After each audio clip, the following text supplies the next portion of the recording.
Welcome to the 8th episode of the ClassCast podcast. I'm your host, Ryan Tibbens, and today we'll be speaking with Melanie Turner, running for Loudoun County School Board. How you doing? I am doing well. Thank you for having me. Yeah, absolutely. So, we already sort of talked about this as we're setting up, but you're busy these days, right? Absolutely. Knocking on doors, meeting voters. It's really exciting. It's all good stuff. Have you ever done anything like this before? I have helped out. I have stuffed envelopes for campaigns, but never to this extent. Right. So it's pretty exciting. It's a lot. And so I know you said that right now a lot of what you're doing is door-to-door, just meeting people, Yes. getting the word out. What do you feel like the reception is? Like I did that in college, like for a campaign, and it's weird, neighborhood to neighborhood. Like, what do you feel like is the general reception? Are people open to talking, or It's interesting. why are you at my door? Yeah, it's interesting. Some people are generally not concerned about what's going on in the schools, or that 2/3 of their tax dollars are going towards the school budget. So, then it becomes a situation where I am like, hey, these are your tax dollars. These are how they're being spent. Don't you want to have a say? So Right. It's interesting from day to day. A certain street could have a certain mood to it, and other streets are just really super excited. And if nothing else, you get like a really intimate look at like the community in which you live Oh, doing yeah. it. There's a street in my neighborhood where it comes to election season, and one sign pops up, and then next thing you know, it's a cul-de-sac, and every house will have a sign, and you can see, and it's like a war of signs, and it's so funny. But all the rest of the year, everyone's like very friendly neighbors. Yeah. But there's like a sign war, Yeah. just at certain times of year, and it's like it's such a weird dynamic. It's such a funny thing to try to settle into. So running for school board, what aside from it, like we'll do like an issue thing in a second, but like what's the motivation? A lot of people have a concern or an opinion but not very many people are willing to put in the time or the effort to actually run for the board or to follow through with it. What was the stimulus? What catalyzed the moment where you said, that's it, I'm putting my name down, we're doing this? So I have 4 children. Okay. And 2 of them have graduated and are on to college, and I have 2 still in the system, one in a middle school and one in high school. So for me, it just seemed to get to the point where having had a child in special education from very early on in that child's educational career through graduation, I was very passionate about what was going on in special education. Right. But having children with different issues and seeing some of the concerns that I had and how they were being addressed in the schools kind of inspired me to want to take a little bit more of an active role. It wasn't until there was a lot of concern on the internet, but nobody seemed to want to step up in my district to really run for school board, and that's when I said, I'm throwing my hat in. I'm in 110%. Yeah. Let's give it a go. That's I actually just had a conversation about this with students maybe a week ago. They were talking about running for homecoming or something, and I said it's something that comes out of like Plato's Republic, thousands of years ago. That a lot of times your best candidates are people who run reluctantly. Like you're like I'm not sure, but I don't trust either. No one else wants to do it, or I don't trust the other people who are willing. And so I'm going to do it, but only I'm sort of reluctant to do it. Anytime I find someone who's like very, very eager, it doesn't mean they're a bad candidate. But I always have a concern because it's like, why would you want to do this? Takes so much time. It's right. you have to be dedicated to it. It's so involved too. Once I started digging into one area, and then I looked through that enormous budget book, which before I met with Dr. Williams, I had the printout from online. Right. So it's a big document. Yeah, it's a huge document. And I'm reading it, and I'm reading it, and I'm reading it, and I'm going, wow, where's this money going? Where's this money going? So, it starts with one issue, and then it snowballs into another issue, and then you find out about this issue. And so the more I dove in, the more I got excited about, hey, what about this? And what about that? So yeah. I'm pretty excited to just kind of get in there and start figuring things out. Okay. So obviously a lot of this has to do with your children's experiences and your interactions with the schools more recently. And maybe before we talk about that, like, what about your experience in school? Like, did you grow up in the area? Are you from around here? I did, somewhat. My family lived in Fairfax. I went to boarding school most of my junior high and high school career, but came back to Woodson for a year, and then went off to West Virginia to finish high school with family and start at WVU. So they have a program where you are finishing high school and taking college courses. So it's like a dual enrollment. Yeah, like credits, exactly. or doubling the credits. A lot of what people are doing with Nova here. It's the same kind of You thing. do the dual enrollment stuff. That's great. And did you go to West Virginia University? I did for that year, and then I left there, and I kind of didn't know what I wanted to do, so changed, just figuring it out. Yeah, like okay. most kids, Yeah. I didn't know. It takes a little while, and that's does. something I've actually does. talked with a few people recently about, what you think you're going to do versus what you do, and then afterwards, and you have a job, you have a family, and you look back and realize that even the stuff you ended up doing a lot of times Right. isn't what you ended up needing. Like, Right. Right. On the first couple episodes, over and over, people just kept saying, like, I learned to do my job through Google. And, like, it's like one went to college, one didn't. It's like, to use high school? Well, a little, not really. To use college? Little, not really. I use Google a lot. And so, it's, like, funny how, like, the paths all sort of work out anyway. Right. Would you say that your experiences in school have informed your feelings or opinions about the school, like from say a candidate perspective, how much and again, your children's experiences are important, how much of your experience in school like factors in, do you think, to your views on it? I think I always had amazing teachers. I had a lot of teachers who were inspiring. I had teachers that not that I didn't have boring teachers. I'm sure I did, but I just don't remember them. Yeah. Those are the teachers you don't remember. As long as they're not mean, you forget the boring ones. Right. Yeah, I don't think I recall. Maybe my fourth grade teacher. That's probably the only mean teacher I think I've ever had. But other than that, I've always had great experiences in school. Definitely, I had a high school teacher who kind of pushed me in the path of, you're going to be on the debate team and you'd be great at being a lawyer. And so I kind of went down that path after high school, right. And then realized that that's not really what I wanted to do. Right. That's not really where my heart was at. So. Okay. And what do you do now? I know you're running obviously for the school board. What do you do? Family, job, career, like business, anything? I feel like I'm doing everything right now.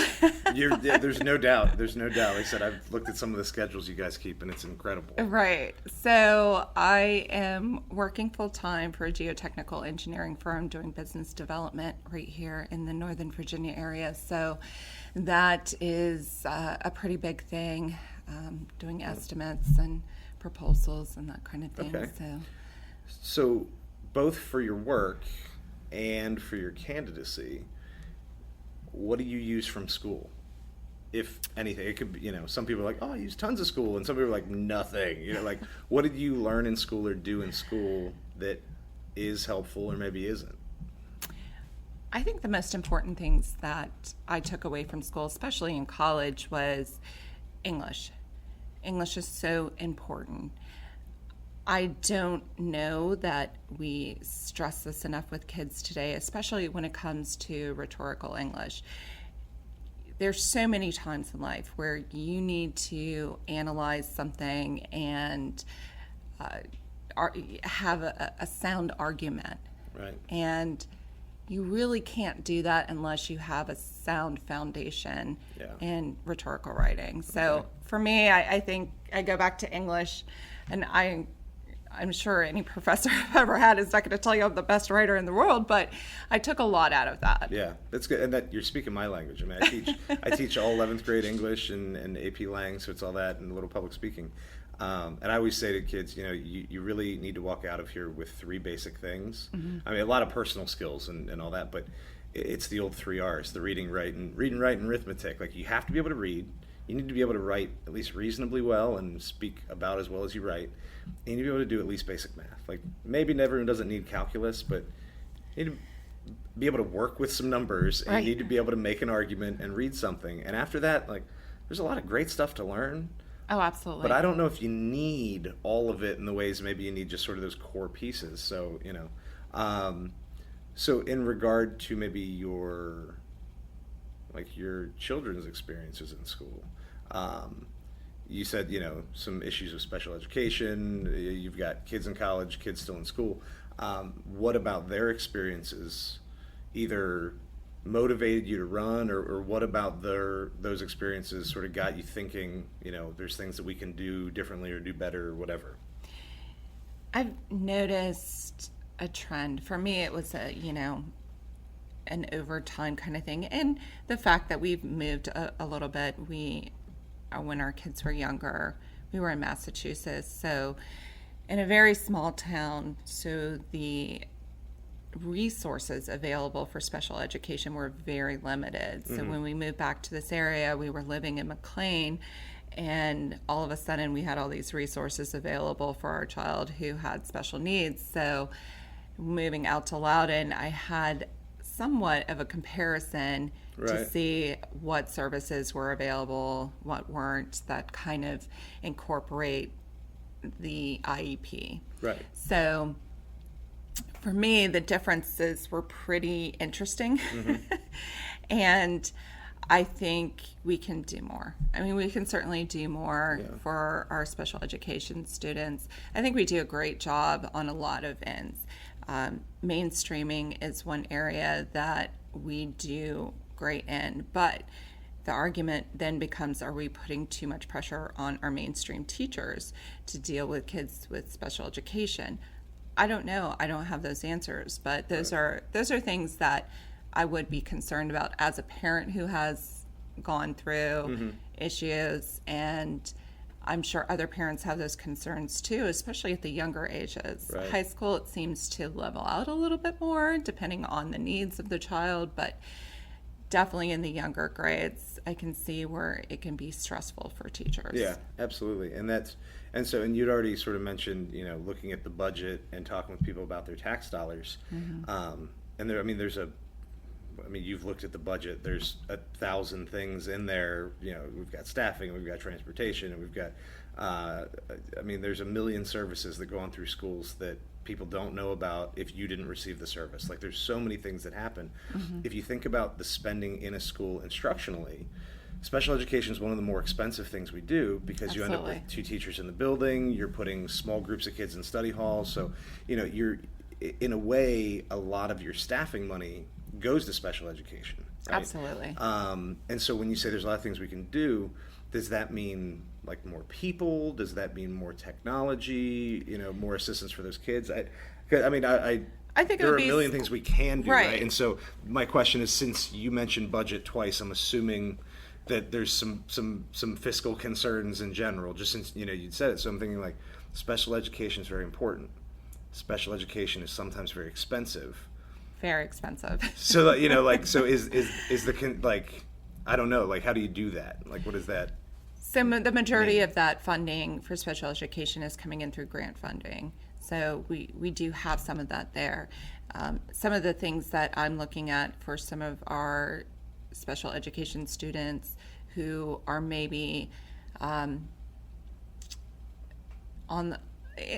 the lines of ADHD or something in that area, where they're high functioning. Why aren't we offering them more vocational programming? Why are we just offering, and this goes back to, not every kid is going to go to college, and we have to be realistic and offer things to all kids to meet their needs. If my kid wants to be, a mechanic, and we don't have anything here, or an electrician, and that's their dream, there's nothing in the school to facilitate that. So we have to give opportunities. We have to prepare our children so that they can take care of themselves after school. Okay, so and that's interesting, because that's that's another like unintended theme that's popping up in these conversations, is that I'm hearing like more and more people sort of talking about more vocational and technical education. And just about a week ago, I was talking with Donna Fortier, who does Mobile Hope, and that was one of her big things, is that Absolutely. we're working with at-risk populations, kids who don't have a lot of structure and support at home, and we need to think about job skills. We need to think about creating ways that young people can support themselves and skills that you're going to use. And and I say I completely agree. Very few people loved college more than me, but of people who love college, you also won't find many more who say like, this isn't necessarily a good decision for everybody. Right.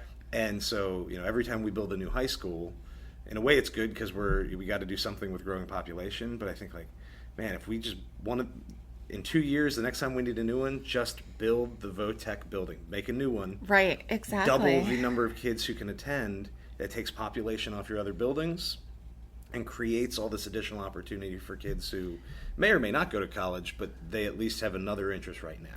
So it goes back to two things really that the job of school board member really focuses in on, which is policy and budget. So policy, we need to have policies to facilitate the needs of all of our students. Budget, we need to find ways to finance those policies. A lot of the policies that have kind of come out and been, I guess we can call them issues, really didn't, and we can talk, about some of those, but didn't really kind of have clear goals. Right. What is the end goal with this? I want to see us make policies where we have clear goals.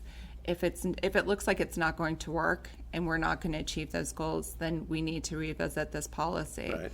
If we need to do away with the policy, we need to do away with the policy. But we need to have clear-cut goals. I personally was disappointed with the MAP programming. I think a lot of people were disappointed coming out of that informational meeting about MAPs. I think a lot of us kind of hoped that we were going to get a little bit more out of it. So what is that MAPS? What do you mean by that? We might have hit one of the 9 million acronyms. I know most, but either I missed one or so what exactly are we referring to there? So I'm sure you've heard about the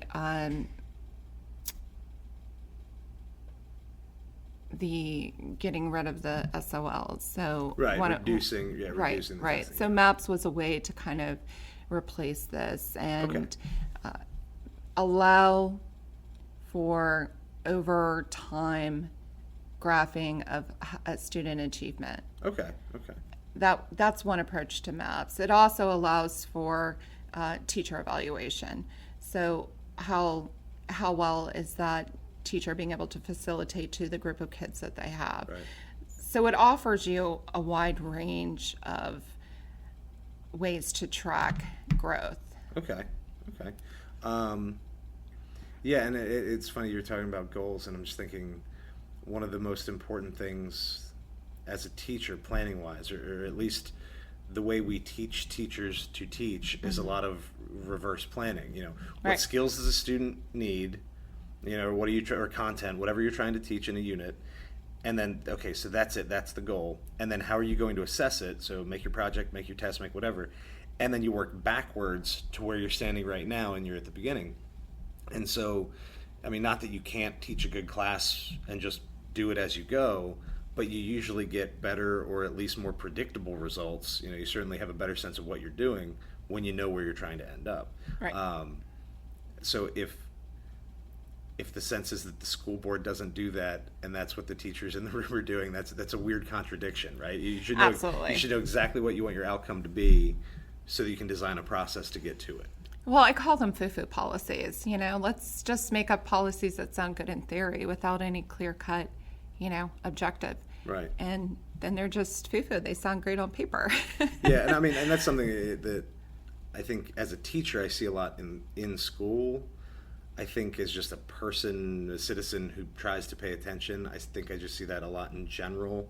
In a lot of ways, you see this a lot in government at all levels, is that we have good intentions, and we have things that in a broad stroke seem like a good idea, but sometimes the people who pass the legislation are not the people who are involved in enacting it. Right. And so we have a good idea, or we have at least a good intention, and then the way we go about doing it ends up a little bit confused or a little bit muddled, or Right. we take 12 steps to get to a thing that we probably could have just done in 1 or 2, because there's like a disconnect between the people with the idea and the people who have to do it. And one of the larger concerns that I have is every time we institute a policy as a school board, you as the teacher have to figure that out. So you, the administration in this building, would have to figure out, how are we going to implement this?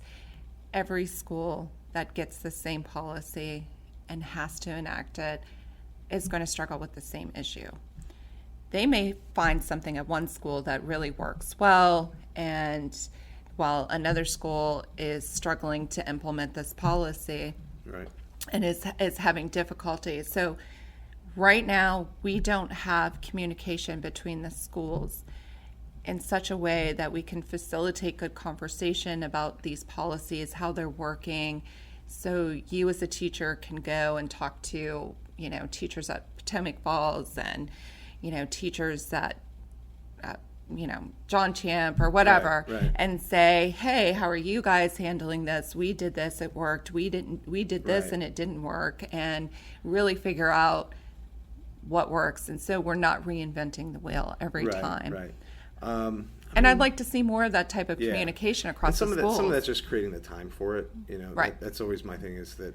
How can we facilitate that for you Yeah, guys? I just feel, as a classroom teacher, every time someone has a new idea, Right. Whether I love the idea or hate the idea, okay, I got a new thing, and then I look and I think, it's very, very rare that someone says, you don't have to worry about that other thing.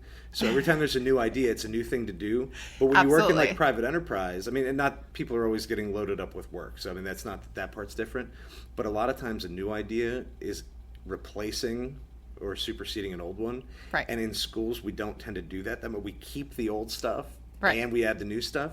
And so it's tricky. But I know principals and department chairs sit in a lot of meetings about those kinds of things, right? And they get to have those conversations as the actual classroom teacher a couple times a year, if you're lucky, right? Right. But the also, the hope And is, there's the real struggle, because you're the one actually in practice doing Right. what higher up is saying you need to do, and this is where the level of communication needs to come from. And if those chair meetings and principals and administrative meetings are going well, then in theory, through department meetings and faculty meetings in the building, all of it's coming back to us anyway. Right. It's just that your classroom teachers aren't always in the room.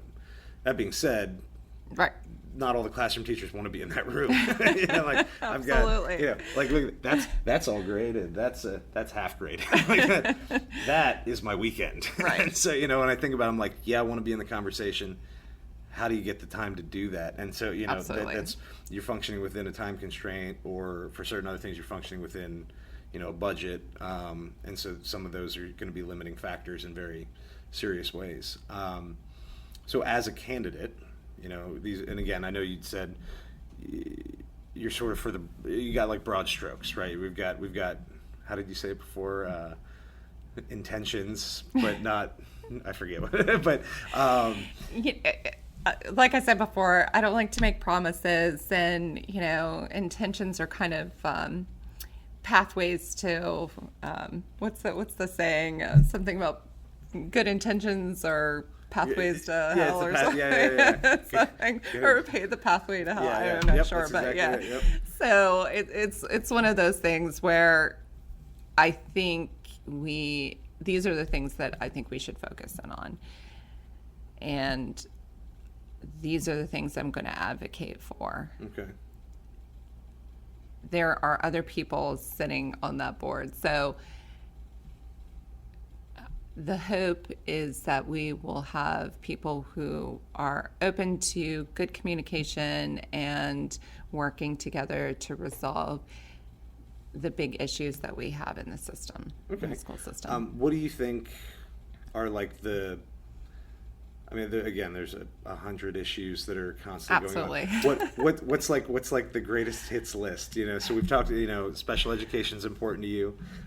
What are the other things where, if you were able to sit down and steer the school board in a direction where you say, we've got 100 issues that either we've come up with or people in the community have come to us with. And one way or another, eventually you're going to get to all of them. But like, what would you prioritize? Like, it sounds like special education's one. What are the things that you think are your personal priorities, regardless of a specific policy? Like, what are the ideas that you think are most important, or the issues that we should need to address soonest? To start with the budget, I would say transparency. People need to know how their money is being spent, where it's being spent, how it's being spent, and what the goal is. So what's the end goal of spending this money? There is some other issues about why we're spending money on what, and I'm not going to bog down this whole conversation with those, but those are some concerns of mine. There's $15 million in the budget to pay for the maintenance of all county vehicles, including the sheriff's and everything else. So that's a lot of money that I'm not sure why it's in our budget and why so that makes sense for our county. Is that for like the SROs, like the cars for the school resource officers? No, it's for maintenance of all county vehicles. And that falls into the school budget? It falls into the school budget. Okay, that's interesting. I mean, I know we have fleet vehicles for, going to conferences and things like that, like right. traveling with teams and all that. That's included, but yeah. we're also talking about all the other county vehicles right. as well. Okay, so. that's interesting. Yes.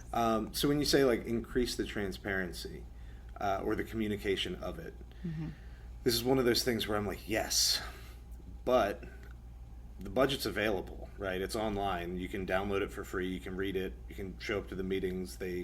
Now you can watch the meetings either online or on TV.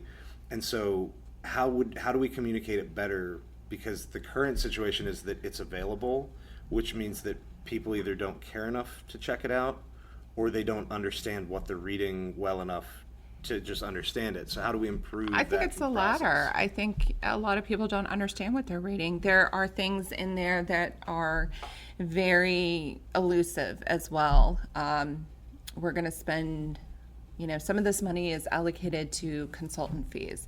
What consultant? How much of it? Right. Right. Those things need to be clearly identified in our budget, not, So you're saying like ambiguously. Basically to list out what you know, would you just, and I don't know, I've never been in a position to make a budget for anyone other than my household, does it make sense to leave some money unassigned because you don't know what you'll need throughout the year? Because you're always budgeting in advance. So we get the money. If a problem pops up, there needs to be money in the budget to address the solution as it comes. That being said, a lot of them are predictable. Absolutely. You should be able to list out most of those. Does it for you, do you think it makes sense to have some money there as the just in case? Say, use the example of consultants. I mean, there's a million other, we could do safety or security or whatever, but say for consultants, does it make sense to have some of it open, or would you want to say mark it all down and we figure it out again next year? Well, you can do things like, and again, I don't want to make assumptions on, why it was done this way or who did it or point fingers or those sort of things. But in my experience with budgets, I currently sit on the board of directors for a non-for-profit. And when we have issues where we want to give or allocate money to certain things, but we're not sure how much that's going to be, we say up to an amount. So if you're, let's say, let's take the CIP budget, for instance, and the furnace system here at the school goes out. Right. And that's going to take a huge chunk of the budget. So we've allocated X amount of dollars towards maintenance, and that would be covered in that. Right. So those sort of things, yes, we can predict those, we can outline them, Right. we can kind of allocate towards You can that. have a contingency fund if Right, necessary. right. Okay. Do you think, as a budget overall, if we look carefully at how the money is being spent, do you think that leads to spending money more wisely, or does it lead to spending less money? I mean, it would probably do both, but like, what would be like, is it, if we're smarter about this, we can spend less, or if we're smarter about it, we can do more things? Like, which direction do you go with that? Well, I mean, that's an interesting question because we've allocated this money and it's been allocated to these certain things. So if there's unnecessary things, but there's necessary things where money needs to be reallocated to, then that's something you have to look at for the future. When you don't really know exactly what you've spent until that budget is I was just thinking is over. It's always oversimplifying, but it's always the metaphor. If you talk about like the federal budget, and everyone wants to turn into like use a household budget as a comparison, Right. And I mean, similar in theory and practice, they're completely different. But if you use the analogy, if I look carefully at where my money's going in a given month, and I realize, I didn't realize I was spending this kind of stuff. Wow, we ate out a couple times too many or whatever. I now have the option of either saving more money, putting it in savings, Right. or redirecting those funds to things I think are more important. Like I have a coworker who, and she's great, and her husband is in construction. They do very well, and she talks about how she never eats out. And they could eat out every night of the week if they wanted. She never eats out because she likes to travel, right? And so, and I just bring it up because it's odd. We've had the same conversation probably 10 times in slightly different ways. And she always talks about how it's so important to her to have the money to take her kids to different places. So she's always thinking about not necessarily saving more money. She's always thinking about spending the money better, And I always feel like when I get into a budget conversation, like that's it. I mean, some people have another response, but it's usually like a fork in the road. Like more of this is going into savings or in tax money, less of this is being collected. Or I've got other cool stuff I can do with this money. You know what I mean? Like, so say for special education, do you think that more money would go, like, are there things that we should be doing funding in special education that we're not? We have the opportunity to look at that in January. So right now I've kind of looked at some preliminary things that Dr. Williams has indicated that he'd like to allocate money towards, and there's a very tiny slither of that is going into educational programming. So it's certainly something that needs to be addressed. Okay. So we got budget, special education. Is there anything else? I mean, is there anything else that you feel like is pressing? Like, those are the two that... I mean, those are very important. I think safety in our schools is very important. I'm certainly going to advocate for SROs at our elementary schools. I think that's very important that we have that early relationship, positive relationship with the police, not just, dare coming, once and that's that. But on the topic of DARE, I'd like to see more DARE in the middle schools because that's really the age where Has the program changed? I haven't kept track of it, but I know like the research as of a few years ago, so we actually do a project in my class where like the kids pick whatever they want to research in terms of just broad criminal justice, just whatever you want. Right. And you do your research and you make like a policy proposal to your classmates and they come up with incredible things. But multiple groups have cited, there's a lot of studies that say kids who go through like the more in-depth DARE classes early on are at a higher risk of drug use and abuse later in their lives. Interesting. and it blows my mind. Like I have my old from like, 5th grade, my mom saved it. I was like, I don't know what to do. It's like, I've got a DARE certificate on the wall. Like, I'm all for it, but they hit me with the DARE. I thought that's weird. Yeah. Because it has the exact, at least based on those studies, the exact reverse effect. But more positive contact with law enforcement, say earlier on. Yes, absolutely. That's good, and that it's funny. We actually talked about that with Mobile Hope. The concern about most of these kids' experiences with law enforcement is overwhelmingly negative because their parents are in trouble or they're on the streets, and so she talks about how trying to like redefine those relationships a little bit. Yeah, and I mean my charity has worked a lot with Mobile Hope.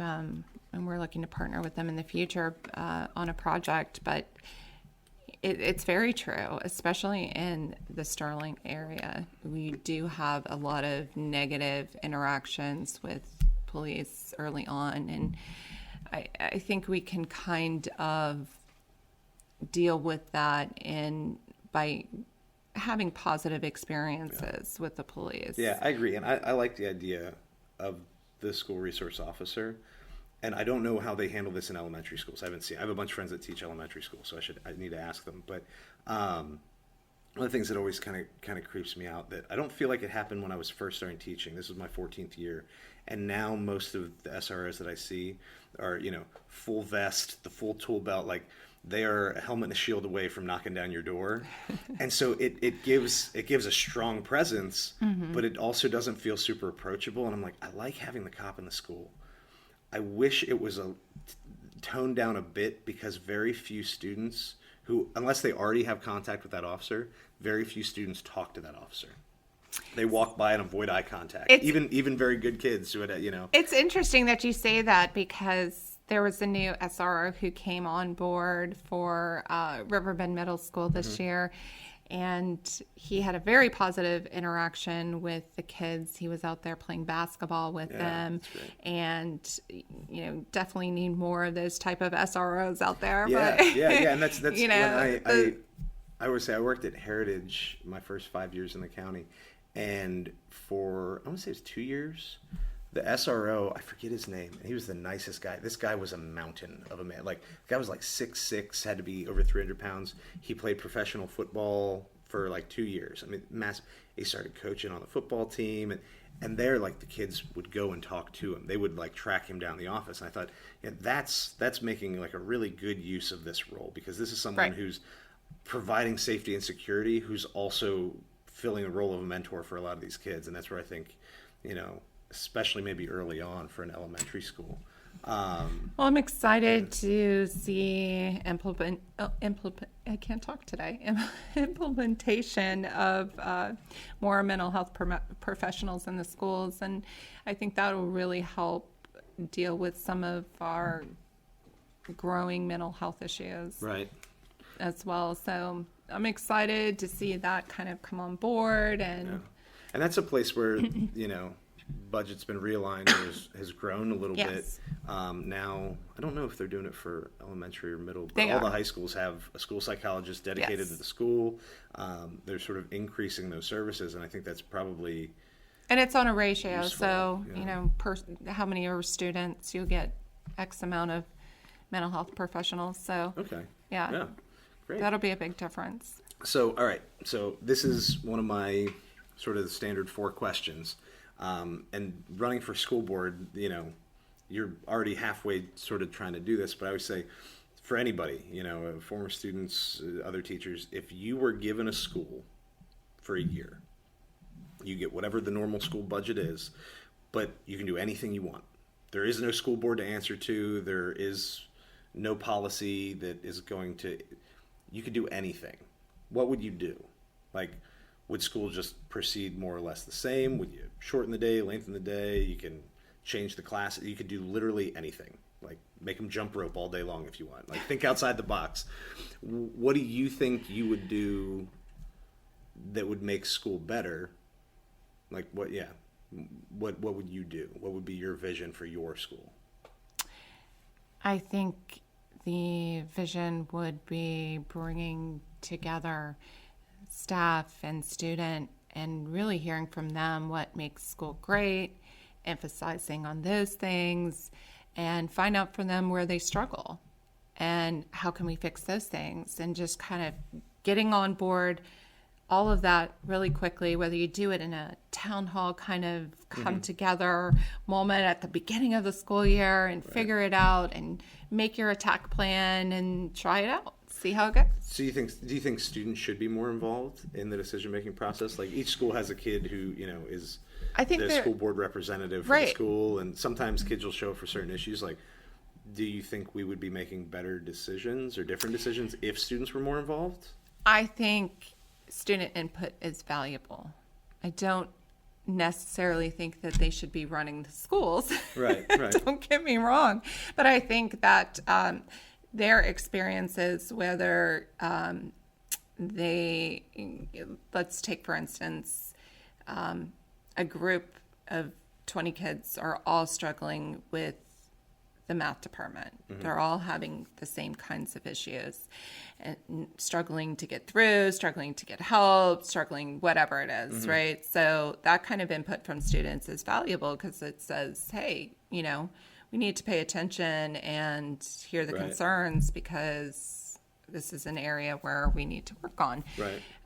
It's like a customer service issue. Like, you need to be aware of the clients. Right. Like, these are the kids you're serving. Like, Right. In a sense. You know? Yeah. I mean, it's valuable in that sense.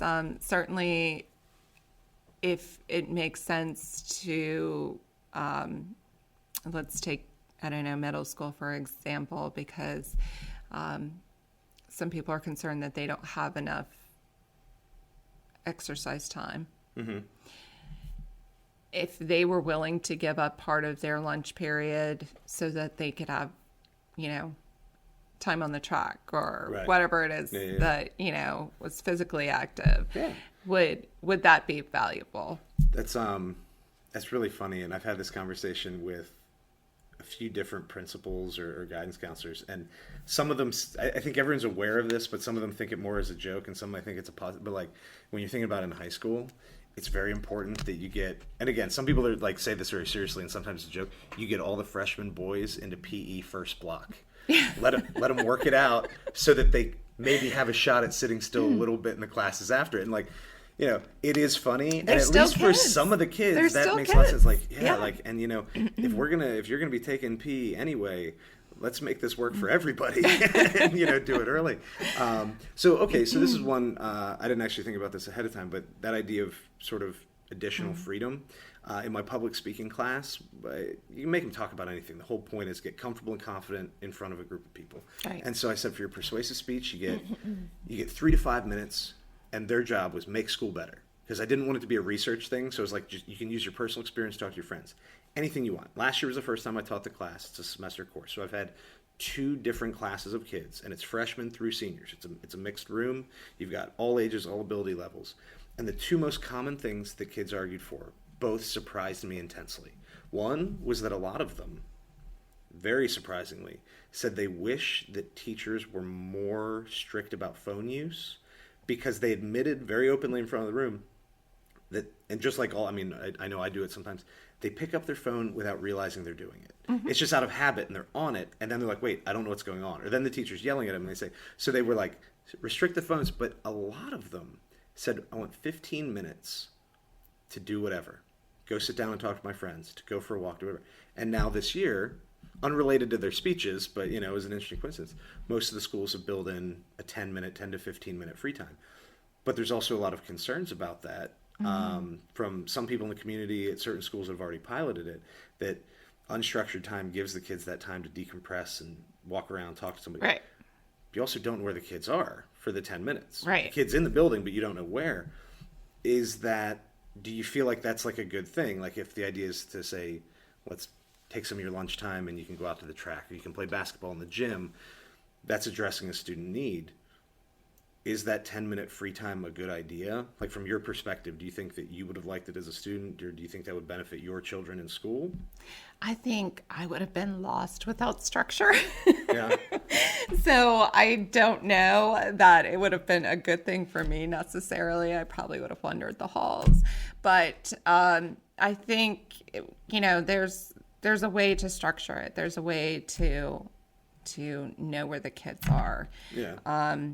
And I know some teachers, some English teachers that I've talked to actually have time where at the beginning of their class, they do, 10 minutes of free read or whatever. Yeah. So, and that's kind of the kids' decompression time where they can sit on a cushion or whatever it is that they have in the classroom, and they can read off their phone or read out of a book. Okay. All right, and so this is one other one like that, and this came from a kid. Kid walked by and saw me setting up the microphone, and he was like, "What are you doing?" And I said, "Oh, yeah, we're going to talk." And I said, "What do you want to know?" And he said, I want to know if I can wear my hat in school." And I laughed so hard, and I was like, that's funny that's like the biggest thing on this kid's mind. And I thought, he's 15. This is a thing that affects him.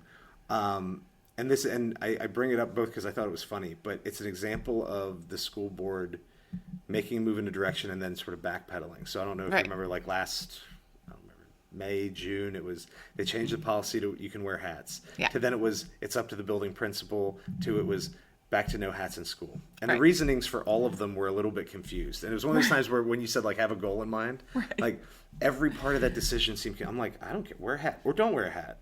There's no hats. I'm probably enforce that more strictly than most teachers do. So I'm just like, it's an easy rule to follow, Right. like, why struggle with it? But for things like that, like, how would you make that decision, regardless of whether you think hats are a good or bad idea? Like, do we worry about what makes the student happy and comfortable? Do we worry about what creates order in the school? Like, what would be the line of reasoning to help you make that decision?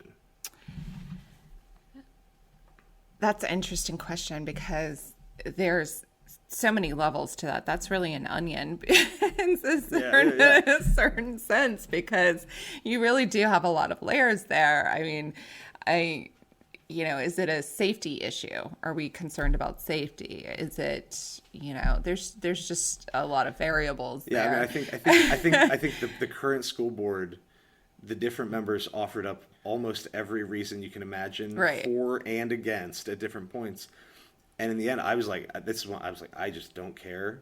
I was so confused by the process, though, right, because I don't know if there was a goal in mind, but I also don't know if people were transparent about, like, why they had the reasons for or against. Right. And so I thought, like, how do you get there? Like, what drives that? Is it a student, comfort in the building, happiness in the building?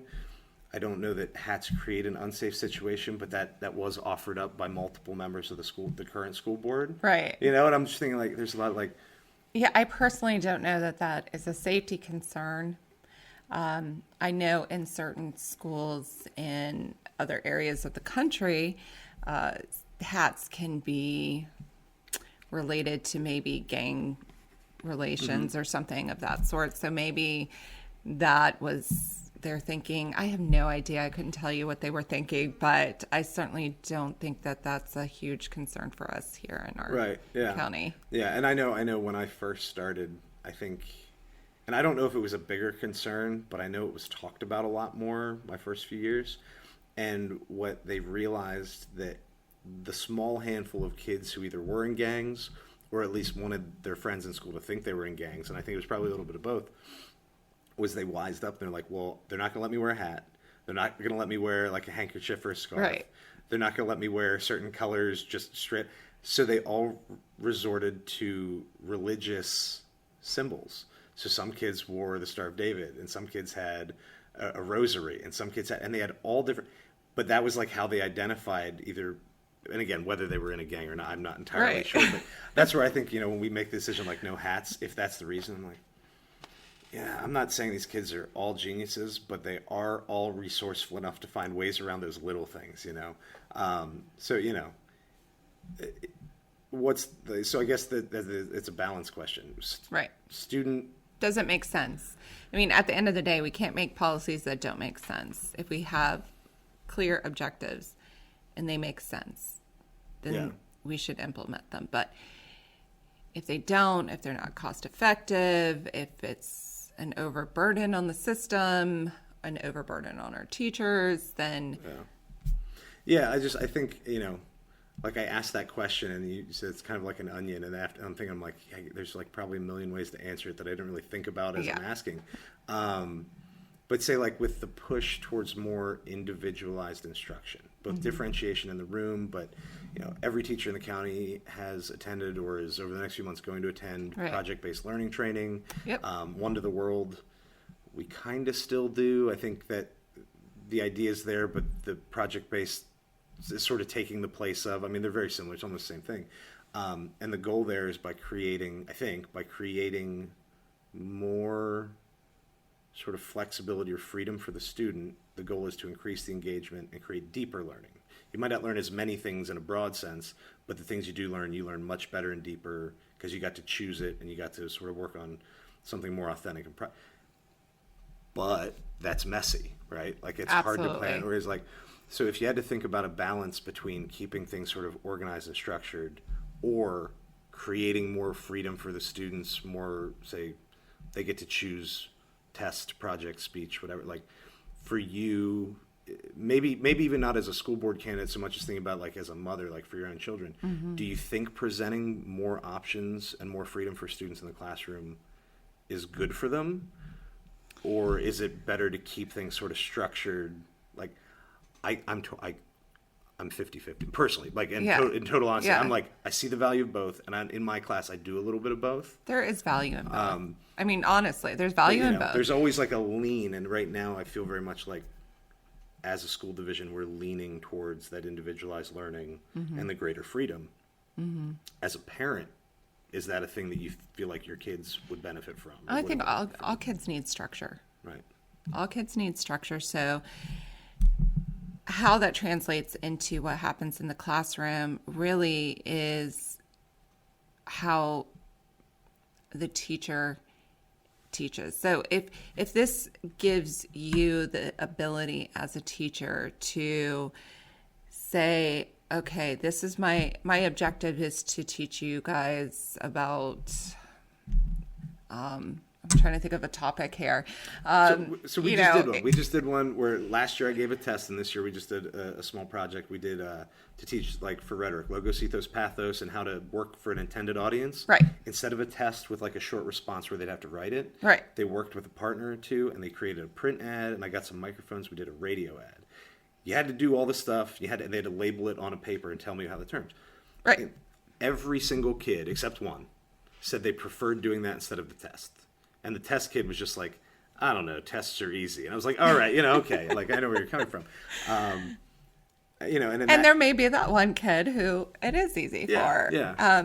But again, if you're trying to get them to learn the Toolman argument or whatever, Right, then that's your goal is to learn this. Then how you approach it, obviously with that there's different ways that they could approach it, different essays that they could possibly write or speeches that they could give or whatnot. Right. So I mean, there's tons of options with that sort of thing. So.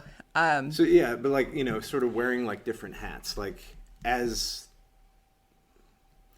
a parent, would you prefer, and this may be different as a school, like me as a parent thinking about my own kids, and they're not in school yet, but it won't be long.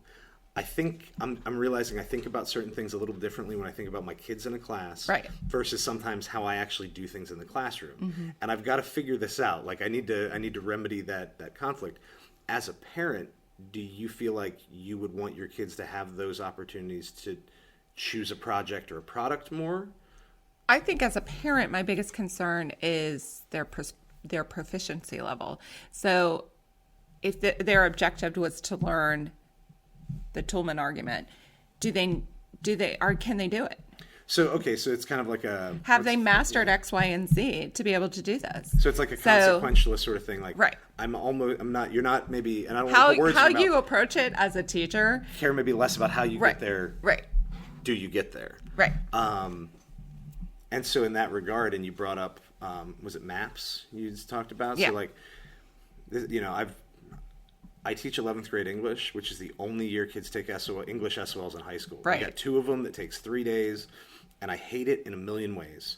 I also recognize there's value because for 30% of your teachers and for 30% of your students, without that, either the structure of it or the kick in the pants that comes with needing the test, 30% of your teachers, 25% of your teachers aren't going to do as well as they could have. Right. And 25-30% of your students may or may not achieve that mark if there isn't that firm goal for it. And so I Absolutely. say, I understand why we have it. It makes sense. I also think about the time that goes into it, or how we very unfortunately, and me included, all year I try to ignore the test until we're about 2-3 weeks out. And some people do the whole second semester. For 2 weeks we do this test stuff, and I hate it. But I also know that if I don't, a lot of kids are going to be worried about whether or not they get a diploma. So I make that sacrifice, and I say, I know you don't like it, I don't like it, but for this 2 or 3 weeks, like that's what we got to do. And I get very good numbers. So if the goal is pass the test, prove you can do it, we do it. I also think I hate it sometimes. Yeah, I mean, absolutely. I'm torn as a parent. I want to know that my kids are, like I said, proficient and they're able to move on to the next level. at the same time, having 4 kids who've come home stressed out, pulling out their hair because they're worried they're going to fail if they don't pass the SOLs is really stressful as a parent and to watch your kid go through. When they're young kids. Like, not that I want a high school kid to be stressed about it either, but when you're 16 or 17, you can or you should be able to handle that at least a little bit. You know, I have friends in I've got a couple of overachievers, so yeah, but I mean, I have friends who either their kids are in elementary school or they teach or both, and they talk about kids, you know, in tears worrying about SOLs, and I think, you know, when you're in 3rd grade, I don't know that matters that much. Not that we shouldn't be checking the results. Right.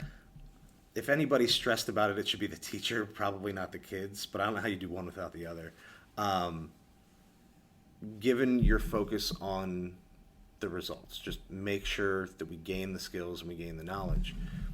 Do you like the idea of reducing the amount of testing? I do. I want to be able to have a way, both as a potential school board member and a taxpayer and a parent, of gauging our progress of students. So I'm conflicted, very conflicted about what's going to work. That's why I had a lot of hope into the MAPS program, because I was hoping that this would give us some long-term, overview of what kids were doing, what they were really, achieving. And, you look at how kids are doing nationally. So 22% of kids are prepared for English, going, or English ready, college English ready. So that's concerning, Right. So it's like, as a baseline, you're like, well, that's awful, but are we doing better or worse than that? And then you go from there, right? You gotta and know. so we in Loudoun are doing much better than that, obviously. But yes, we can do better. So how are we going to be able to see if something like going towards more of individual learning is going to achieve those goals? And that's the way I kind of look at the long run. This sounds, this is a pretty little package, but I want to know what it means when you're going to open it up and how it's going to look in 5 years from now or 10 years from now. I think like everything in moderation, and we probably, from my perspective, the tests do have value, but we probably went a little too hard, a little too far with it. Right. If the immediate move, though, is to go to a free-for-all of no testing and everything, like that's there's probably a middle ground or a little bit of both. And that's where I don't know the balance, but I also know that one of the most common themes I heard in education classes in college, in my classes, was that this is just a constant pendulum. Yes. And, as when I was in college, No Child Left Behind had just been passed, and they're like, and every one of those professors who was paying attention, we're swinging hard to testing. And they said, and we're like, oh, great, what do we got to do? I didn't, this was just starting as I was finishing high school. I didn't have to take all these tests. I don't know. And they're like, well, you're going to figure it out, and they'll give you structure. And they said, but don't worry, in 20 years, it'll be something different. And sure enough, we're almost at the 20-year mark, and we're, and I thought, starting to change. And I really didn't think they knew what they're talking about, but it's starting to look good. It's a tricky shift.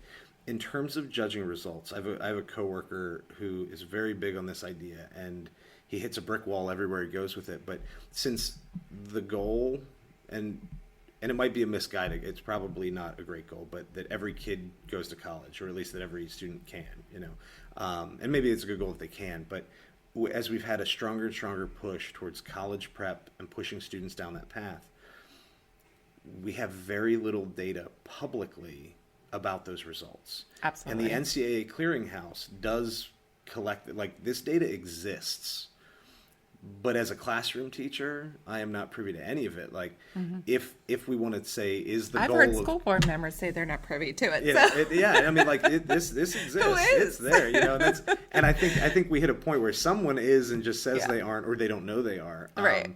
And if you're careful, a couple good searches through some research databases, you can get pieces of it, but you can almost never get school specific or county specific, right? And so if the goal, you say if the goal is to send every kid to college, which may not be a great idea, but we need to be able to figure out if that's good. should that information be public? Like, what are the graduation rates, or what are our success rates, or how many kids have to take remedial math or English classes? Like, Right. we don't even know that. I mean, Right. someone knows it, but I don't. Right. I mean, if as a parent, it's concerning if my kid is starting off at college and having to take remedial English and math and, whatever else. That means I'm spending more money because now they have to take more classes. And they don't even get credit for it at most schools. Most colleges, So, you pay for yeah. a remedial class, you get Right. no credit towards graduation. And I think this is 2 or 3 years ago, but I read something about, it was right about 60%, like 60% of college students entering in that year Yeah. have to take at least one remedial course. Yes. It's a lot. Either we're not doing something right here, or we're sending a lot of kids there that aren't ready for it yet or shouldn't be there, or Right. maybe it's both. But without that data, I don't know how you make a better decision. Like, that's a transparency issue. Absolutely. It's a transparency issue. But, we can't make goals where we're expecting every kid to go to college. Right, Every right, kid is an yeah. individual. They have their own hopes, their own dreams, their own ideas of Yeah. what the world is and isn't. And so for us to expect that maybe every child can, but every child should, I think that's unrealistic. Yeah. I feel like we should get you ready Right for now, everything, there's a job, there's college, whatever. What you do should be up to you. Like, right. We don't need to And right push now, there's you. companies like Northrop Grumman, like MC Dean, who are more than willing right here in our area to hire high school graduates, but we're not preparing them for the workforce. So MC Dean's going to Texas to hire electricians Right. because there are none coming out of our schools. Yeah. The largest employer here in Loudoun County, and they're going to Texas to hire people. So we need to be able to have those options because you don't know what kid is going to love that. Yeah. And it does offer a lot of possibilities. Companies like that have a lot of room for growth. Yeah. They offer programs for you to go back to school. So why are we limiting our kids? Yeah, you got to at least make them aware. I know one of my neighbors, I use this as an example in class when we talk about post-high school plans. Guidance does a presentation every fall in the 11th grade English, and I just use the rest of the class to talk to him, and half the time I try to psych him out about college, and then the last 5 minutes I'm like, no, but really a lot of you should go, but I just spent a half hour telling you not to, or at least consider these other options. I have a neighbor who's a great guy, very smart, barely graduated high school, but not because he was dumb. That was just he was not focused at this point in his life. He now makes double what I do as an electrician, and he's a crewman. He does all this stuff. Yeah. And he has no student loans. Yep. His wife can stay home and takes care of the kids. Like, my wife and I cannot afford for one of us not to work. Right. I've got a master's degree. I've got student loans. I'm not saying everybody needs to be an electrician. Right. Just saying some of you should think about it. And I don't know that I think there's present that enough, or at least early enough. Yeah, I don't know that we have absolutely. that conversation in middle school, and that might be a good time to. Right. What are you tease it. interested in? What is your passion? What do you like? I mean, this is the time to start exploring it so that by the time you're, in 10th grade, you can start figuring out which path you want to go on. If woodworking looks exciting to you, or, there's tons of jobs, high-paying jobs where mill work. Yeah, HVAC, machinist, yes. I mean, there's tons of jobs out there, and right now, working in the construction industry, there is tons of people who are hiring, and they just can't find people fast enough. There's qualified people fast enough. At least at the moment, the economy is in a state where the jobs are there. The question is, do you know it? And are those jobs that you either want to do or you're qualified to do, et cetera? And my dad, being the brilliant guy that he is, was always one to tell all of us kids that have more than one skill. So, I went to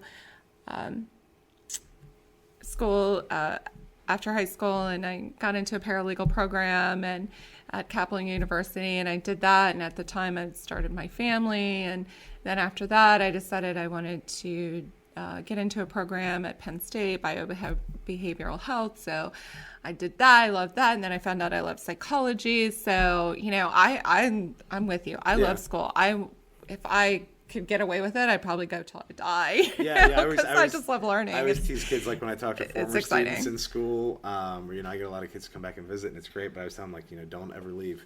Biggest mistake I made was graduating from college. And sometimes they're like, wait, you want to drop out? No, I should have just kept going. Like, I should have just kept changing my major and learning new stuff. Yeah. And then I don't know how I'd get out of those loans, but right. Eventually I'd have learned something in the school that would help me to get out of those loans. I'd like to think, all right, so I have one other question, and then Absolutely. I will give you a free platform if there's anything you want to say. But sure. My last sort of regular structured question is there a book or a movie, or it could be a TV show, podcast, or something like that, and it could be more than one, that has affected you in a way that you would recommend other people? And this doesn't have to be school related at all, just something that you either found like incredibly entertaining, and that could be this is just great, or something that maybe you learned from, or that has shaped your outlook in a way. And like I said, and you could have fun with it or be serious about it, but a book, a movie, a TV show, something that you would recommend that you really like, right? So I guess I'm kind of a little bit of a geek in a way, because I love to read, but I don't read, romantic novels or mystery novels or those sort of things. I love history, so I read a lot of history. Okay.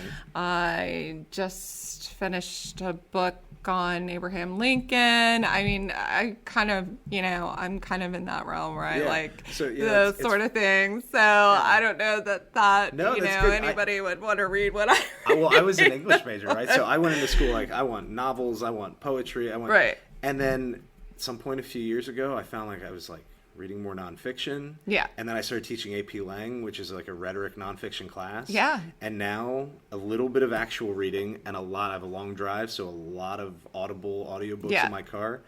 I bet I'm 85-90% nonfiction. And if you had told me that was going to happen, told me that 20 years ago, I would have laughed you out of the room. I know. I kind of feel like I'm turning into like my parents or something, because my mother was like huge on history. Yeah, I'm like reading these books that I'm like, it's really interesting, and I have great stuff pops up in conversation. But if I say like, hey, you should read this, people look at me like I'm nuts. But like, right. So all right, so history stuff.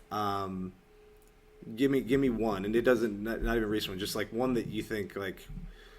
A book on Lincoln. I'm trying to think, like, didn't somebody just write is it a new book on Lincoln? It's an old book. Let's see. I don't know. I mean, that's kind of a tough question. I don't know. That's okay. That's fine. I really don't know. And this is funny because this of like the four basic questions that I ask. That's the tough one. Every person either gets stuck or they have one they go to, and then I like ask afterwards, and they're like, yeah, that's like the one I have and I just always recommend. Like, it's stock answers. Last week with Donna, she was like, oh, there's this. She froze for a moment, and then was like, oh, there's a book.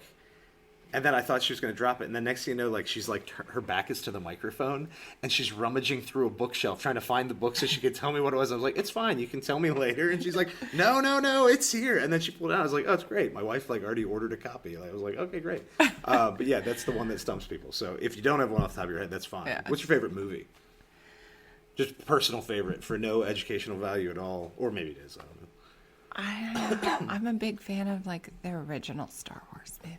Okay. So made a hard comeback in the last few years too, so that's good. Yeah.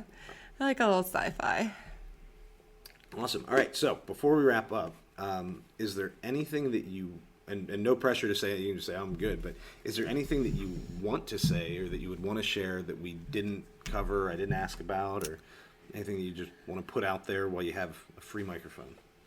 Well, I think the big things besides the budget and special education for me and school safety, I really want to